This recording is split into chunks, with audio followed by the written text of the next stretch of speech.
Pernah nggak sih kita kepikiran gimana caranya sebuah masyarakat yang super besar dan rumit ini bisa terbentuk? Coba deh, kita bayangin masyarakat itu kayak sebuah bangunan yang megah banget. Nah, dalam beberapa menit ke depan, kita bakal coba bedah arsitekturnya, mulai dari fondasi paling dasarnya. Oke, pertanyaan pertama, apa kita beneran bisa hidup sendirian? Jawabannya, ya simpel aja, nggak bisa. Kita ini kan pada dasarnya makhluk sosial. Nah, dorongan buat saling terhubung inilah yang jadi titik awal dari semua bangunan masyarakat kita. Batu bata paling pertama dari bangunan raksasa ini adalah individu. Ya, saya dan Anda. Kita semua ini, masing-masing dari kita itu unik. Punya potensi, punya kebutuhan, dan peran yang beda-beda. Ini nih unit paling kecil, tapi justru jadi yang paling fundamental. Nah, dari individu-individu ini, kemudian terbentuklah keluarga.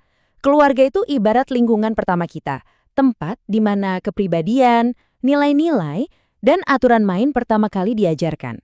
Ini adalah fondasi kecil yang nantinya nopang struktur yang jauh lebih besar. Dan ketika keluarga-keluarga ini tinggal bareng, saling berinteraksi dan punya aturan main yang disepakati bersama, ya, terbentuklah apa yang kita sebut sebagai masyarakat. Sebuah struktur raksasa yang terbangun dari jutaan batu bata individu dan fondasi keluarga. Coba perhatikan deh, ini tuh kayak lingkaran yang nggak ada putusnya.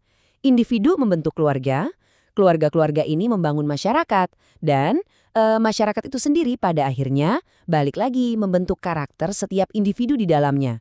Semuanya saling nyambung dan saling mempengaruhi. Oke, fondasinya udah kebayang ya. Sekarang, ayo kita lihat karakter bangunannya, khususnya di Indonesia. Soalnya arsitektur masyarakat kita ini unik banget karena dia berdiri di atas fondasi keberagaman yang luar biasa. Yuk kita lihat ada apa aja di dalamnya.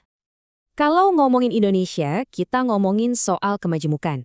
Lihat aja ini, dari agama yang kita anut, ras yang berbeda-beda, sampai ratusan suku bangsa yang masing-masing punya budaya dan adatnya sendiri.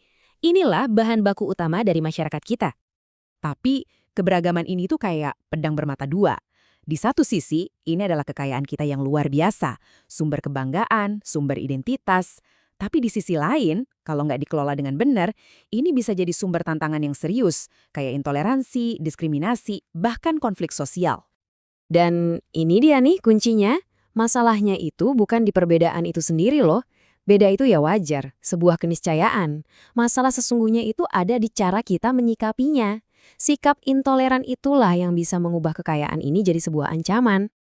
Terus, gimana dong caranya biar bangunan kita yang super beragam ini bisa tetap kokoh dan gak gampang runtuh? Tentu aja kita butuh kerangka kerja, semacam aturan main yang kita sepakati bersama biar semuanya tetap teratur. Nah, kerangkanya ini gampangnya bisa kita bagi jadi 3 langkah logis. Semua berawal dari nilai dasar yang kita pegang bareng-bareng, yaitu hak asasi manusia. Terus, untuk ngelindungi nilai itu, kita pilih sebuah sistem, yaitu demokrasi. Dan biar sistemnya jalan, kita butuh penegaknya, yaitu hukum. Pertama, HAM. Anggap aja ini fondasi moral kita. Ini adalah hak-hak dasar yang udah nempel di diri kita dari lahir. Hak buat hidup, bebas ngomong, dapat pendidikan, dan gak ada satu orang pun yang boleh ngambil hak itu.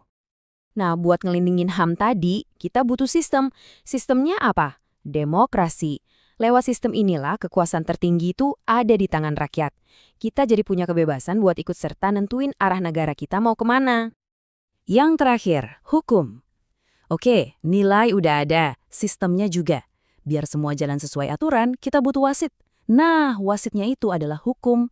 Indonesia itu negara hukum, artinya semua tindakan, mau itu dari pemerintah atau warga biasa, harus patuh sama aturan yang sama. Tujuannya jelas, buat jaga keadilan dan mastiin HAM dan demokrasi itu beneran jalan. Tapi ya namanya juga bangunan, sebagus apapun desainnya, pasti ada aja retak-retaknya. Ada aja celah antara desain ideal dengan kenyataan di lapangan. Nah, inilah yang kita sebut sebagai masalah sosial atau retakan dalam arsitektur masyarakat kita. Jadi, apa sih sebenarnya yang kita sebut masalah sosial itu? Sederhananya, ini tuh jarak atau jurang pemisah antara harapan kita, yaitu masyarakat yang adil, aman, sejahtera, dengan kenyataan pahit yang kadang masih kita lihat. Dan retakan-retakan ini wujudnya macam-macam ya. Ada kemiskinan, pengangguran yang bikin pusing, kriminalitas yang bikin was-was, sampai kenakalan remaja. Ini beberapa masalah yang paling umum kita hadapi. Terus kenapa masalah-masalah ini bisa muncul? Wah, ini jawabannya rumit banget. Bukan cuma karena satu hal, tapi karena jalinan kompleks dari berbagai faktor.